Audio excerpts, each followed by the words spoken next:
Now,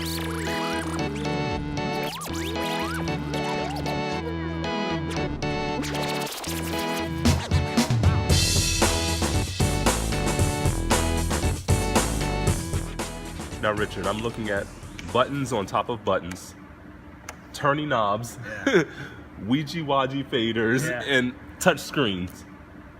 And then in addition to all of this, you have multiple fixtures in the sky that do different things, different colors, spin different directions, tilt up and down. How do you process this? How do you figure out what does what and not be intimidated by it? No, well, that's what's here. We get the question all the time in every department. Do you know what all those buttons do?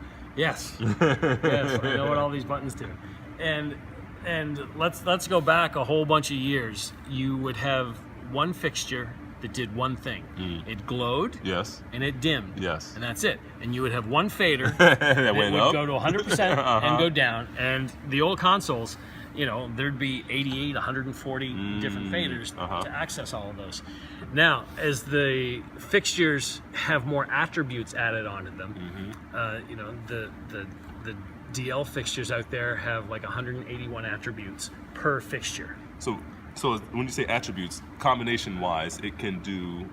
Oh, exactly, and those particular fixtures have a built-in media server. So not only is it pan, tilt, and illumination, but now it's all the video attributes of accessing files, colors, masking, and all the kind of thing. And so what these consoles do is it's a systematic distribution of attributes. So it's you need to learn what the fixture is and how many channels. When you think of a microphone is one input. And I'm not making fun of my audio friends, but I kind of am. These fixtures, you plug in one of these DL fixtures, and there's 181 attributes to that. So it's not uncommon at all to have 5,200 plus inputs into this console. And so you can't just be looking for 5,200 individually accessed attributes. So the console takes the profile, and the profile is a list of all the attributes of that fixture, and it systematically divides it up into an area where I know to go look for it. So these encoder wheels don't always do the same thing. It all depends on what fixture I have selected. These will be color, these will be gobo, these will be pan, these will be tilt. And then when you push it in, there's another menu pops up. The other thing is too, it's not just, it's peeling the onion. This is the first layer you see, but there's easily 20 some layers of patching and attributes and fixtures that you find. And so you get in here and you set menus and then sub-menus and sub-menus and different combinations created a whole other thing. So you set up the console in a way that's familiar to you. You go up to somebody else's console, it's going to take you a few minutes to figure out how they have it laid out.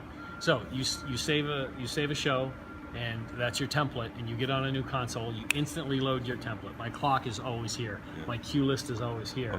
This button always changes the configuration of screens to do something differently. So it's controlled chaos. It is chaos.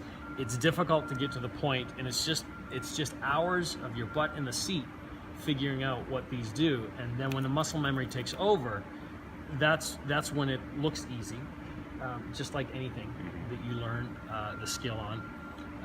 And then once you get it set up, then your muscle memory takes over, and I don't have to look anymore, and I can find the menus, and I'm not looking around when I find it. So yes, I know what all these buttons do.